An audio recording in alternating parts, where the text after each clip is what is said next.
Welcome back. You're watching Live from Paris on France 24. It's time now for Campaign Chronicles, our daily countdown to the presidential election. For that, I'm joined as always by our French politics editor, Mark Pellman. Hello to you, Mark. Good evening, Laura. And Olivia Salazar-Winspear is here tonight from the media desk. She'll have reaction in the press and on the blogs. Hello to you, Olivia. Hello. Now, starting tonight with law and order, Mark. It's a big theme for Sarkozy, isn't it? And some people have been somewhat shocked by his recent comments over a police shooting. Tell us more. Yes, first of all, the police shooting, it happened several days ago when a policeman gunned down an armed fugitive and he was put under formal judicial investigation for murder, which is very unusual in those cases. His colleagues are furious. They said it's totally uncalled for, and they staged a very rare and actually illegal demonstration yesterday night in Paris, even on the Champs-Élysées.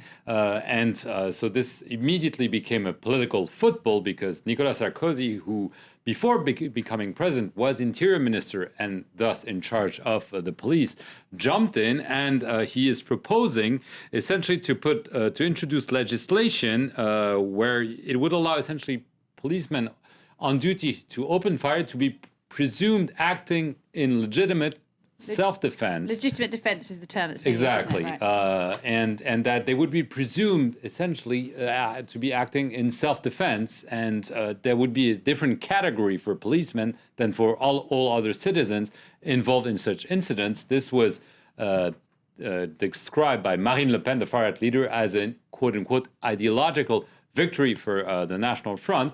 François Hollande, the socialist candidate, met with association trade unions of policemen tonight to reassure them, but clearly he took a much more subtle position. Let's take a listen to Nicolas Sarkozy and François Hollande on this very sensitive issue.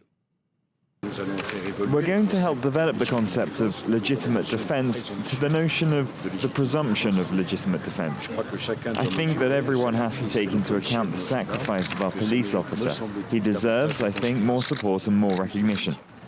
I don't want to pit the justice system against the police. That would be the worst thing for a candidate who wants to be the future guarantor of an independent justice system, but who also wants to ensure that the police gets all the respect it's due.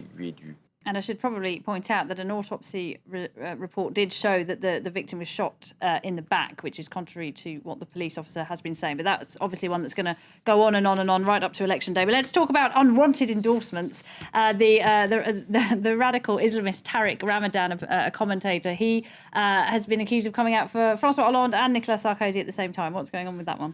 Well, Tariq Ramadan is a well-known Islamic scholar. He now teaches at Oxford University, and he became known several years ago when Nicolas Sarkozy was actually interior minister, and they had a very vivid debate on television, and they were discussing the stoning of adulterous women in Saudi Arabia, and Tariq Ramadan was saying he was in favor of a quote-unquote moratorium on such practices, and Nicolas Sarkozy took him to task and say, how come you're not in favor of ending those practices, but merely suspending them? Mm-hmm. And thereafter, Tariq Ramadan was seen as someone who was... It's not the kind of endorsement you want, is it, really? Right.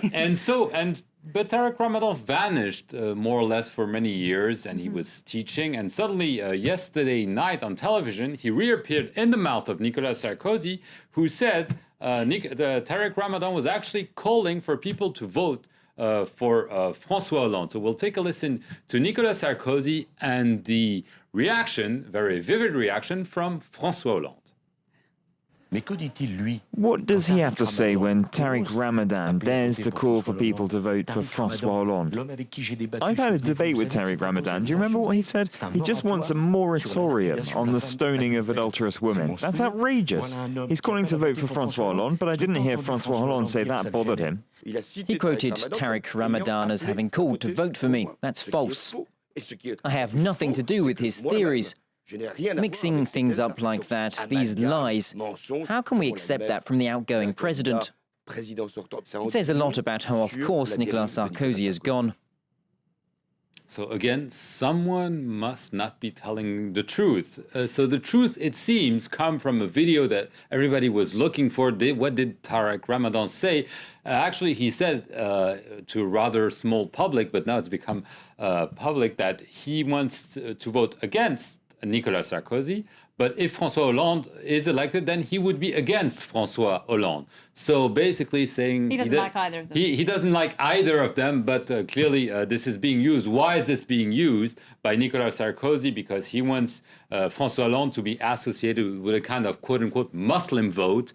And this is obviously music to the ears, he believes, of the National Front voters that he's trying to woo. And it's ridiculous, isn't it? Because Tariq Ramadan, of course, cannot even vote. So Okay, yes, clearly. He's a Swiss citizen. All right, now, Olivia, Sarkozy's also been accused of trying to really stir up social divisions, hasn't he? And this is because of a term he used earlier this week when he talked about real workers. Real work as opposed to, I don't know, surreal, Pretend unreal work. pretend work that we all do. Yes, this is reading. a bit of a gaffe, really. He used this phrase, le vrai travail, real work, on Monday, when talking about unemployment and la fête du travail, which is Labour Day, May the 1st. Yeah. Now, that phrase was ridiculed by us and many people. It was all over Facebook and Twitter, people saying, well, what's real work as opposed to unreal work? Sarkozy then denied ever saying it. He said, I never said le vrai travail. I never said these words. Now, even Le Figaro, a very right-leaning newspaper, accuses him of a certain amnesia. They say Sarkozy doesn't Selective remember memory. saying le vrai travail when he actually did. And one step further, the Nouvelle Obs on their YouTube channel put together a little video montage of him saying it not just once, but a few times. Let's take a look at that. Le 1er mai, nous allons organiser la fête du travail. Mais la fête du travail, du vrai travail, de ceux qui travaillent dur. Vous voulez faire du 1er mai la fête du vrai travail. Non, je n'ai pas dit du vrai travail. La fête du travail, du vrai travail. Vous avez quand même dit du vrai travail, mais est-ce que ça veut... Je vais vous expliquer ce que c'est que le vrai travail. Le vrai travail, le vrai travail, le vrai travail, le vrai travail, le vrai travail, le vrai travail, le vrai travail. C'est ça, le vrai travail. Oh, they called him out there really badly, didn't they? Yes, and even his prime minister said that Nicolas Sarkozy probably misspoke. You can't deny things these days. All right, now Marine Le Pen is she's not in the second round, but she's having a great time, isn't she? Because the two candidates have to win over her supporters, and she's rather enjoying that position, Yes, isn't she? she wrote them an open letter to insult them, basically saying, you're not respecting my voters. The people who vote for me, you're insulting them. Please show some respect and do not try to woo them by giving them what they want to hear. You have to show some respect. Marine Le Pen is expected to give her official position on May 1st, but we already know she's not going to endorse either candidate. All right. Now, Nicolas Sarkozy's been holding talks today with journalists in Rancy, a suburb of Paris. He's been asked about his strategy and what he'll be doing if he gets elected. Well, Luke Brown caught up with some of the foreign journalists who were at that meeting to find out what they think about Sarkozy's plans. Since the first round, Nicolas Sarkozy has upped the rhythm of his campaign with a rally every day. The race is increasingly being followed by the international media. For the London Times correspondent Charles Bremner, France's presidential vote says a lot about the country and the candidates. France elects a king, and the king can sort of write his own script. He doesn't really have to stick to a program like a parliamentary party. In Sarkozy's rally speech itself, once again he focused on his current strategy of wooing people who chose the far-right National Front. Courting Marine Le Pen's 6 million voters may seem a pragmatic choice, but for these observers from outside, it may not pay off. It's a protest vote, it's a vote against the way things are. And that is not a vote that is necessarily going to swing behind Nicolas Sarkozy. It's a vote that could go behind François Hollande just as easily. And This year's campaign has been dominated by what could be seen as minor issues, halal meat and cheaper driving licences. A disappointment for some journalists who consider there are more important things right on France's doorstep. In Portugal, there's no debate about foreigners, about immigration. Portugal is suffering from huge financial problems. What Portugal is expecting is that no matter who the French president is, he can find another solution than the brutal austerity for southern European countries, so that we can get some growth back. This year's French election may have been notably inward-looking, with little talk of international affairs. Whoever wins, though, will have to make up lost ground. The next NATO summit is just 2 weeks after the vote. All right, Luke Brown reporting there. Now, Olivia, I believe journalists from The Economist were at that meeting as well today. They are seriously unimpressed with François Hollande, aren't they? Yes, The Economist has got a big cover this week, tomorrow's edition, saying François Hollande, the rather dangerous Monsieur Hollande, which seems funny because looking at him there, he doesn't look dangerous at all. But it's a play on words, of course, what he told the City of London. He said, I'm not dangerous, with reference to the fact that he's not from some kind of anti-capitalist leftist fringe. He's trying to, siphon off all their money for social projects. The Economist, however, seems to think Monsieur Hollande is actually very dangerous. There's a bit of a sneak peek here of the article, and they're very scathing of his politics, which are more about growth and less about austerity in terms of European finance.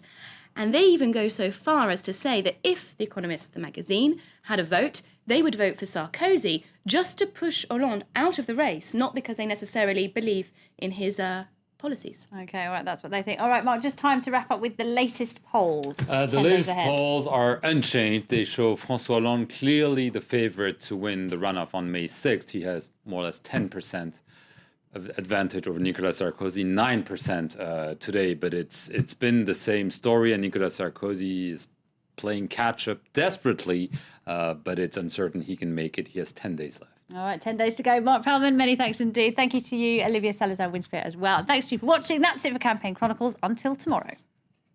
Sorry about